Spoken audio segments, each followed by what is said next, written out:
6 खासदार तुम्हाला सोडून गेले म्हणून आज नवरात्री आज समोर उभारत आहे. मात्र ही जी पक्षाची स्थिती झाली आहे त्या काय स्थिती झाली? आज अनेक लोक सोडून गेले. अनेक लोक नाही गेलेले. तुम्ही दौरा कव्हर केला असतात. मला असं वाटतं की तुम्ही म्हणजे मी कुचेष्टेने म्हणत नाहीये, तुम्ही स्थानिक पत्रकार आहात, पण जे माझ्यासोबत मुंबईवरून फिरतायत आणि तुमच्याच माध्यमातून जे काही चित्र राज्यभर देशभर गेलेले आहे, तुफान प्रतिसाद आहे. उलट जे गेलेत त्यांच्या गद्दारीमुळे संतापलेले लोक पुन्हा नव्या एका त्वेषाने आणि जिद्दीने कार्यरत झालेले आहेत. काही त्यांना कंटाळून गेलेली लोक परत आलेली आहेत. काल काही जणांचा प्रवेश झाला, काही मला येऊन भेटले आणि मला म्हणाले की साहेब आम्ही यांना त्रासून गेलो होतो, आम्ही परत आता सक्रिय होतोय. त्याच्यामुळे पक्ष आणि शिवसेना दरवेळेला असा काही कोणी आघात करण्याचा प्रयत्न करतो त्यावेळेला अधिक जोमाने उसळून वरती येते. आणि तुम्ही बघितलं असाल की माझं सरकार पाडलं गद्दारी करून 40 आमदार फोडलेले. त्याच्यानंतरच्या निवडणुकीत नवीन निशाणी जी 15 दिवस आधी फक्त मिळाली होती त्याच्यावरती आणि बाळासाहेबांचा चेहरा हा त्यांनी चोरला होता. त्याच्यामुळे थोडा संभ्रम झाला. कारण त्यांना मी असं म्हणेन, हा शब्द करायची कोणाला गैर वाटेल, पण बिनबापाचा पक्ष येतो. बिनबापाचा आहे, त्यांना बाप शोधावा लागतो, बाप बदलावा लागतो. एक दिल्ली एक इकडे एक तिकडे असे त्यांना फोटो वेगळे वेगळे वापरावे लागतात. मी माझ्या वडिलांच्या फोटोच्या आधारावरती नवीन निशाणी घेऊन निवडणूक लढवली आणि 9 खासदार शिवसेनेचे निवडून आले होते. मागे 2 दिवसांपासून तुम्ही ऑपरेशन देवेंद्र म्हणतात, तुम्ही आता सुद्धा म्हणताय त्यांनी जाहीर करावं किंवा त्यांनी मत मांडावं की ते पंतप्रधान पदासाठी तयारी करत आहेत. आता जर का त्यांनी मांडलं की त्यांना तयारी करतायत तर राहतील का ते पक्षात? त्याच्यामुळे हाच तर धोका आहे. हाच तर धोका आहे. त्यांनी जाहीर करणं म्हणजे आत्ता जाहीर करणं म्हणजे त्यांनी आत्मघात करणे. 2028 किंवा 29 ला ते जाहीर करतील. मग त्यावेळेला प्रश्न विचार, त्यावेळेला याचं उत्तर देईन ना मी. उद्धव ठाकरे तेव्हा पाठिंबा देतील का? मी 2028 2029 ला ते जेव्हा जाहीर करतील तेव्हा मी उत्तर देईन. पण महाराष्ट्राचा माणूस पंतप्रधान पदी जर बसणार असेल तर शिवसेना सोबत का नको राहिला? पण महाराष्ट्राचं म्हणून म्हटलं की गद्दार नाही. तुम्ही म्हणताय की त्यांची मुख्यमंत्री पदाची सुद्धा धोक्यात येऊ शकते. कारण तुम्ही बघितलं असाल की मी तुम्हाला उदाहरणासकट सांगतोय. एक नितीन गडकरींचं उदाहरण दिलं, दुसरं मध्य प्रदेशमध्ये शिवराज सिंग चौहानांचं उदाहरण दिलं.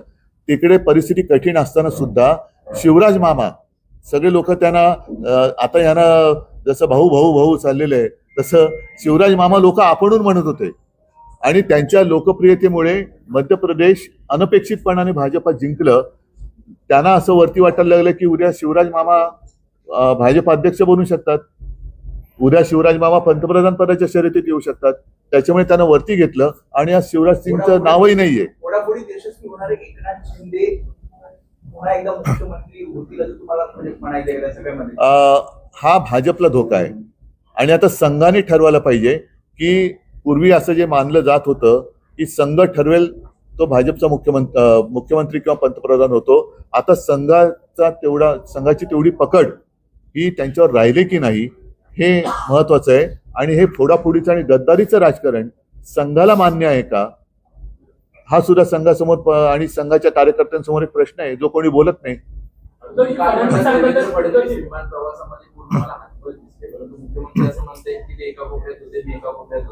हाच प्रॉब्लेम झालाय. दोन कोपऱ्यात झाल्यामुळे मधल्यामध्ये सगळेजण जो गोंधळ घालतायत तो त्यांच्या लक्षात येत नाहीये. कोणी तो नाही, तो त्यांचा प्रश्न आहे.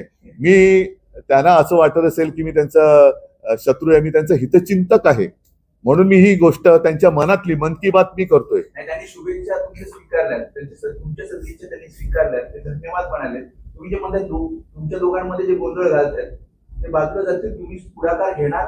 बघा, आम्ही आता हे माझ्याकडे हे नाहीये, शेवटी त्यांच्याकडे उपरवाली की मर्जी आहे. सध्या विरोधकांच्या दिशावर काय कारण असू शकतं? काय याचं कारण असं आहे की ठाकरे कुटुंबाला एक परंपरा आहे. मी मागे माझ्या वर्धापन दिनाच्या निमित्ताने सांगितलं होतं, आमच्या 5-6 पिढ्या या जनतेसमोर आहेत. यांना तर आधी वडिलांचा पत्ता नाहीये आणि पोराला खासदार आणि केलेलाच आहे, त्याला मंत्री करायचं आहे. म्हणजे सगळं काही आहे ते त्यांच्या पोराला मिळालं पाहिजे, त्यांच्या घराण्याला. ती घराणेशाही नाहीये.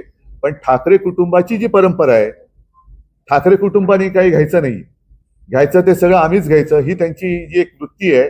त्याच्यामुळे ते आदित्यला टार्गेट करतायत.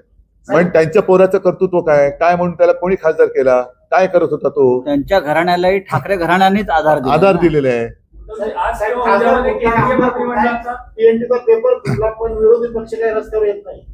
मग मी कोण आलोय तुम्ही राजकारणासाठी म्हणजे काय, म्हणजे नाही नाही रस्त्यावर विखेंचं म्हणणं आहे का महाराष्ट्रभर उद्धव ठाकरेंनी फिरण्यापेक्षा आत्मपरीक्षण करण्याची गरज पक्ष आहे. संघटनेकडे असं कोण बोललं? राधाकृष्ण विखे. त्यांचा कोणता पक्ष? त्यांचा नेमका आत्मा कुठे आहे? त्यांचा आत्मा आज भाजपमध्ये आहे, काल परवा आमच्याकडे होता, काल काँग्रेसमध्ये होता, उद्या कुठे त्यांनी आत्म कंट्रोल करावं, कारण त्यांचा आत्माराम कुठे कुठे फिरतोय, आत्मनियंत्रण करावं, त्यांचा आत्मा कुठे ते बघावं. उद्धवजी केंद्रीय पक्ष मंत्रिमंडळाचा संघटनेत काय विस्तार बदल करण्याची आवश्यकता वाटते का? तुम्ही हे सगळे आता महाराष्ट्र फिरताय, काही 3-4 असे पक्ष संघटनेत बदल भाजपने जरूर केले पाहिजेत आणि भाजपने त्यांच्या जुन्या कार्यकर्त्यांना संधी दिली पाहिजे. उपऱ्यांना गद्दारांना डोक्यावर जे आतापर्यंत भाजप उभे करण्यासाठी राबले, त्यांनी घरादारावरती निखारे ठेवले, असे भाजपचे कार्यकर्ते आज उपऱ्यांच्या चटया उचलत आहेत. त्याच्यामुळे भाजपनी पक्ष बांधणी पुनर्बांधणी केली पाहिजे असं माझं ठाम मत आहे. उद्धवजी केंद्रीय मंत्रिमंडळाचा विस्तार होईल केंद्रीय मंत्रिमंडळाचा विस्तार होईल अशी ज्या काही नाही, म्हणून श्रीकांत शिंदे यांना मी तेच बोललो ना की लायकी नसलं तरी आपलं कार्ट मंत्री झालं पाहिजे, ही शहा सेनेच्या प्रमुखाची इच्छा आहे. त्याच्यामुळे शहा जाणे आणि ते जाणे आणि देवेंद्र जाणे आणि भाजप जाणे. चला, धन्यवाद. उद्धवजी, हे 6 खासदार ज्यावेळेस तुम्हाला सोडून गेले त्या आधी संसदेत जे बिल पास करायचं आहे किंवा याच्याबाबत तुम्हाला केंद्र सरकारकडून काही संपर्क साधण्यात आला होता का? काही समन्वय झाला होता? नव्हता, काही समन्वय साधला गेला नव्हता. आणि आमचं म्हणणं आज देखील हेच आहे की कोणतंही विधेयक आणताना आम्ही विरोधी पक्ष खरं विरोधी पक्ष हा शब्द फोडला पाहिजे. आम्ही सुद्धा जनतेचे प्रतिनिधी आहोत. कोणी एकेकाळी आम्ही सुद्धा तुमच्या सोबत होतो, तेव्हा आम्ही देखील सत्ताधारी होतो आणि जनतेचे प्रश्न मांडण्याचा अधिकार हा जनतेने आम्हाला दिलेला आहे, घटनेने आम्हाला दिलेला आहे. कोणतेही विधेयक आणण्यापूर्वी तुम्ही जरा एका सभागृह म्हणजे लोकसभेचं नाही, ते फार मोठं आहे, पक्ष नेत्यांना बोलवा, पक्षाच्या संसदीय गटाच्या नेत्यांना बोलवा, तुम्ही समजून सांगा, आमच्या काही सूचना असतील, आमचे काही आक्षेप असतील, त्याचा विचार करून. कारण शेवटी तुम्ही सत्तेत आज आहात, उद्या आम्ही असू, तेव्हा तुम्ही विरोधी पक्षात असाल, कदाचित आणखीन काही असेल, तर तेव्हा आपल्या सगळ्यांसमोर देशहित हे महत्वाचं असलं पाहिजे. आणि त्याच्यामध्ये काही आक्षेप असतील, काही सूचना असतील, काही सुधारणा करायच्या असतील, करा ना. त्याला जोडून एक प्रश्न आहे, जसं शरद पवारांनी मोदी शहा त्यांच्याशी एक चांगले संबंध ठेवलेले, तसं मला वाटतं की एक चांगले संबंध असावे. काय त्यांना जे जमतं ते सगळंच मला जमतं असं नाही.